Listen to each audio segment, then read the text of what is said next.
hormati Ibu Ferawati Fadrin, SPD MPD, dosen pengampu Bahasa Indonesia.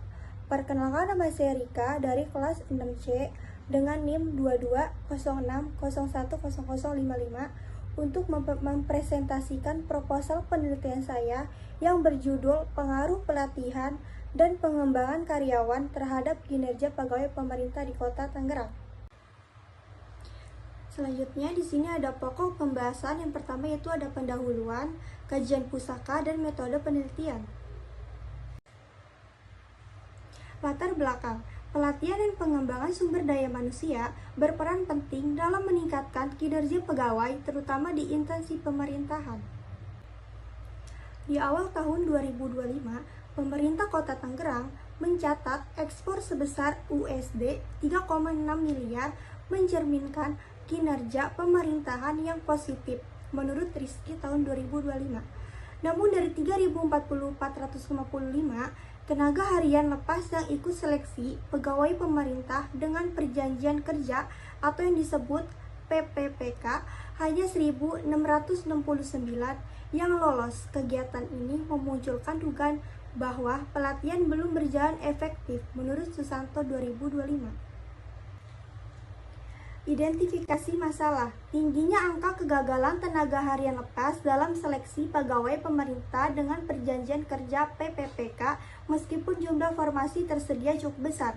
Yang kedua, dugaan rendahnya efektivitas pelatihan dan pengembangan dalam meningkatkan kompetensi pegawai. Yang ketiga, perlunya evaluasi terhadap program pengembangan sumber daya manusia atau yang disebut SDM dalam kaitannya dengan kinerja pegawai pemerintah. Batasan masalah dan rumusan masalah. Batasan masalah, penelitian ini dibatasi pada pengaruh pelatihan dan pengembangan karyawan terhadap kinerja pegawai di lingkungan pemerintah Kota Tangerang. Fokus penelitian ini hanya mencakup pegawai pemerintah. Rumusan masalah. Yang pertama, apakah pelatihan berpengaruh signifikan terhadap kinerja pegawai pemerintah di Kota Tangerang? Yang kedua, apakah pengembangan karyawan berpengaruh signifikan terhadap kinerja pegawai pemerintah di Kota Tangerang? Yang ketiga, apakah pelatihan dan pengembangan karyawan secara simultan berpengaruh signifikan terhadap kinerja pegawai pemerintah di Kota Tangerang? Tujuan penelitian.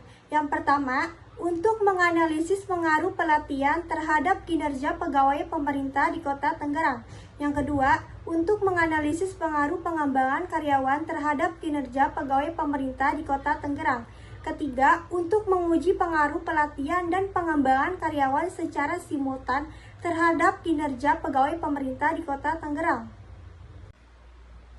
Manfaat penelitian. Manfaat teoritis, penelitian ini menambah wawasan di bidang manajemen sumber daya manusia, khususnya tentang pengaruh pelatihan terhadap kinerja pegawai, serta menjadi referensi bagi penelitian selanjutnya.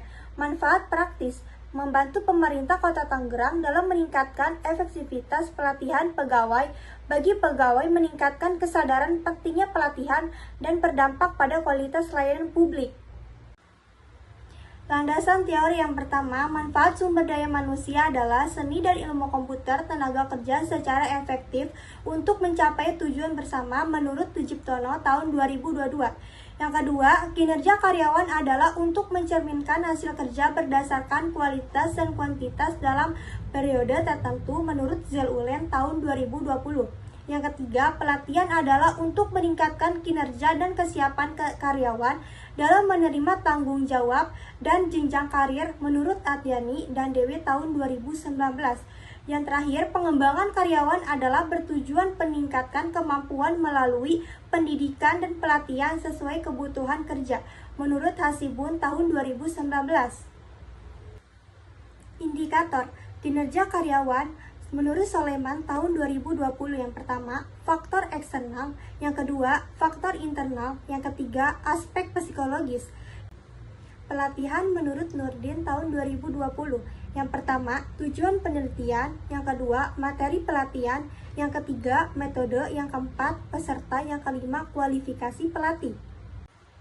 Pengembangan karyawan menurut Hasibar. 1. Understudy.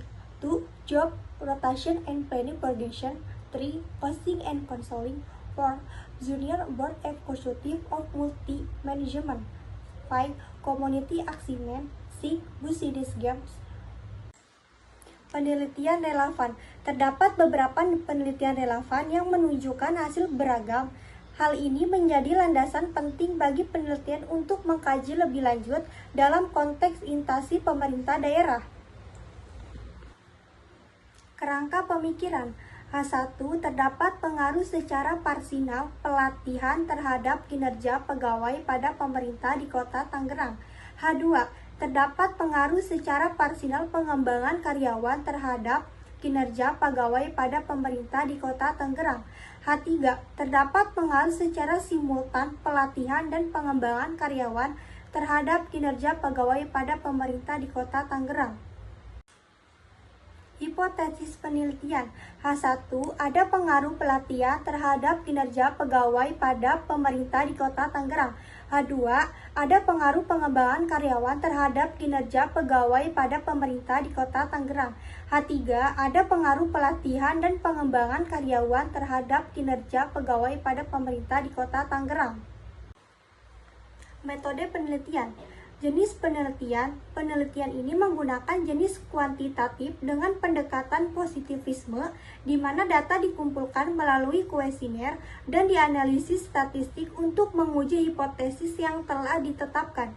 Lokasi penelitian. Lokasi penelitian di Kota Tangerang dengan subjek pegawai pemerintah yang dipilih karena relevan dengan fokus kajian mengenai pelatihan dan pengembangan karyawan terhadap kinerja karyawan. Populasi. Metode penelitian. Populasi dalam penelitian ini adalah pegawai pemerintah di lingkungan pemerintah di Kota Tangerang. Sampel berjumlah 50 responden yang dipilih menggunakan teknik non-probability sampling dengan pendekatan accidental sampling, yaitu berdasarkan siapa saja yang kebetulan ditemui dan dinilai sesuai sebagai sumber data. Jenis data. Penelitian ini menggunakan data primer yang diperoleh dari kuesioner dan wawancara serta data sekunder yang diperoleh dari literatur seperti buku dan jurnal ilmiah. Teknik pengumpulan data. Data dikumpulkan melalui kuesioner tertutup dengan skala Likert point untuk mengukur tingkat persetujuan responden. Teknik analisis data. Pertama, uji validasi. Kedua, uji reliabilitas. Uji statistik, analisis regresi, linier berganda. Terakhir ada uji hipotesis. Pertama, uji simultan. F. Kedua, uji parsial. T. Ketiga, koefisien determinasi R2. Mungkin itu saja video proposal dari saya. Kurang lebihnya mohon maaf. Wassalamualaikum warahmatullahi wabarakatuh.